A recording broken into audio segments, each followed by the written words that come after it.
charge. Well, this morning's front pages are still dominated by the fallout from the death of Lady Thatcher, mainly focusing on the large number of MPs who refused to return to Parliament yesterday, effectively snubbing the special session organised to pay tribute to our first woman Prime Minister. Yeah, The Sun says "Spot the Lefty" as their headline, claiming the 150 MPs were missing from the opposition. The Mirror has the same picture but cropped slightly differently. It shows empty Labour benches and points out the cost of MPs being recalled could total, they claim, £2 million. And The Guardian points out the discord among the tributes to Baroness Thatcher.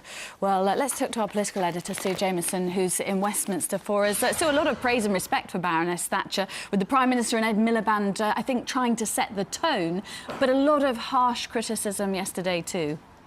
Yes, but overall it did seem that the political tone was pretty much at half-mast, certainly when you compare it to what happens during Prime Minister's questions, and that the party leaders, at least, had agreed to try and sow a little harmony where there is discord, and perhaps trying to make sure that Margaret Thatcher is not as divisive, a word that's been used a lot this week, in death as she was in life. Easy for David Cameron, of course, and he was quite visibly emotional. He was the one who set the tone. They say, cometh the hour, cometh the man. Well, in 1979, came the hour and came the lady.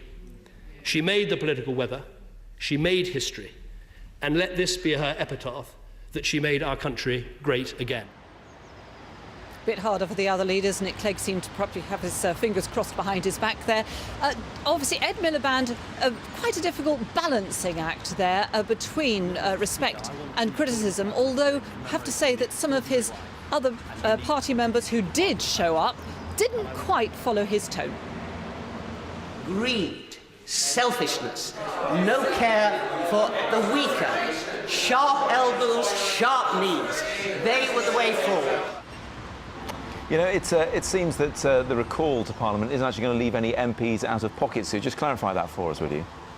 No, the rules say that if you are recalled for any reason, it could be national emergency, unusual, something like this, of course, that MPs could claim up to £3,750. That's if they've been abroad, for example. They don't have to claim that, that's up to there. And it was on Twitter fairly soon after pointing out that the mobility allowance, for example, for disabled people is £2,800. And I imagine a little bit more of that could be made perhaps after the funeral, although at the moment, again, we're still a little bit muted with the criticism. OK, Sue, thanks very much. Well, with more on that and the rest of the stories making the papers, we're joined by the Daily Mail's Andrew Pearce and broadcaster Vicky Beeching. Morning to both of you. Morning. Andrew, I think we probably expected the scenes that we saw in the Commons, i.e. many MPs not being there for the tributes yesterday. Did you expect an outburst like we saw from Glenda Jackson? She's my local MP, actually, happily for not much longer because she's retiring at the next election, and I thought it was completely ill-judged, actually. She even attacked the fact, she said she's the first woman Prime Minister. She didn't strike me as a woman. Wrong to attack her for her gender. I think, of course, you should be critical if you want to, because she engaged in great arguments herself, Lady Thatcher, but I thought that was pretty over the top. But maybe that was the forum to be critical. I mean, it is Parliament, after all. And I'd prefer MPs to be critical in that way than to see silly young men and women having burning newspapers and having parties and drinking champagne in Brixton, and we saw it in Liverpool and Manchester and Glasgow. Some of those people were so young they weren't even born when Thatcher left office. Papers, of course, dominated again by the death of Baroness Thatcher and talk of whether there'll be a statue to commemorate her. Yeah, there's talk. Will there be a tribute to her? I'm sure there will be. Some people think they should name Heathrow Airport after her. Well, that might be quite a good choice, because lots of people hate airports, don't they? Because they have miserable times there. So that might be the way. Or a statue on Parliament Square. Boris Johnson, the mayor, says put her on the 4th plinth at Trafalgar Square. I think that's quite controversial, actually. And others say, what about renaming the capital of the Falkland Islands, Port Stanley, calling it Port Thatcher? I quite like that idea. Yeah, I think that's a bit strange. Or Port Margaret, they're mooting, aren't they? Port Margaret, maybe.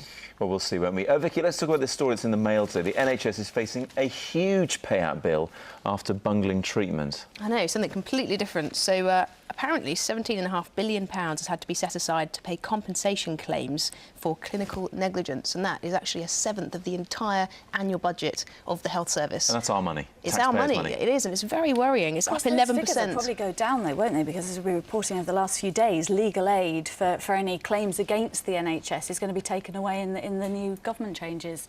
Very true, very true. But there's all those no-win, no-fee lawyers who still may pursue it. There's a lot more of those than there used to be. Yes, they're really blaming them on the massive rise. Being up 11% in 1 year, they're saying it's basically due to those lawyers. That's a frightening figure, It isn't really it? is 7th frightening. of the budget.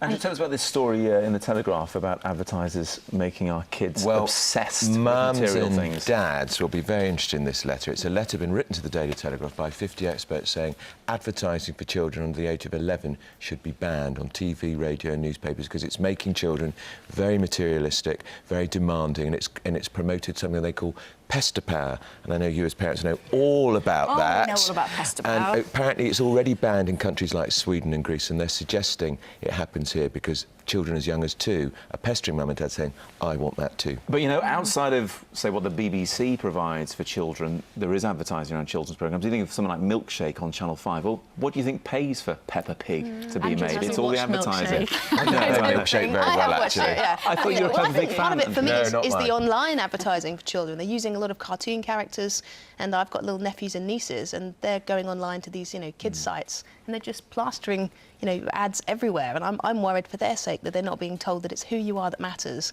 It's actually what you buy, and that's already at their tiny little young ages sinking in that you are what you have. If you have young daughters like me, you'll know all about Hello Kitty, which is basically a branding exercise and nothing more than that. It's not. No one really knows anything about the character. It doesn't talk. It's just the I have brand. a bit of a soft spot for Hello Kitty. Do you as well? There you go. You've succumbed Really? as There we well. go. Shall we talk Botox now, I've got Vicky? 2 cats. Is that Hello No, Kitty? that's Yeah, not Hello yeah, Kitty. close No. enough. Close enough. Poor old Andrew. No. Well, this Botox story is very interesting. There's research that's come out of Cardiff University that people who've had Botox actually have a 50% higher level of depression and unhappiness. And it's the psychology department at Cardiff that have released this. And apparently our ability to actually make facial expressions has a kind of circular loop. And being able to make the expression expresses the emotion, but it also reinforces it. So apparently if you've had Botox, you can't smile properly with your eyes. Why did Vicky look at me this time? I haven't Not had Botox. blaming anybody. Your forehead's Apparently it unmoving. makes you It is, miserable. it is. That's so, the makeup. You look great. Thank you, darling. So yeah, don't get Botox if you want to be ecstatically happy, apparently. I like that stat, and I wonder if it means that 50% of people who haven't had Botox are much happier hearing that result. Probably. Yeah, it's interesting stuff. Just we've got a little bit of time in hand, Andrew. Do you think the papers will continue with Baroness Thatcher over the coming days in the lead up to the funeral? And did you expect there to be this amount of coverage? I did, because she is a one-off. I'm a huge fan, and because she's so divisive, the controversy continues to make it interesting. And the Sunday papers will be scouring around for new angles on the great Thatcher story, and will come the funeral, it's going to be as big as the Queen Mother. Well, and what about the funeral? Do you think there's public appetite for the scale of that kind of funeral, for the Queen Mother and for Princess Diana? It won't be like Diana's, because she was a beautiful 36-year-old woman who died. It was a shock. Margaret Thatcher was 87. It's not a shock. I think it'll be much more respectful, much more sober, and there won't be anything like the crowds either. Yeah. Thank you both very much indeed. Thank you.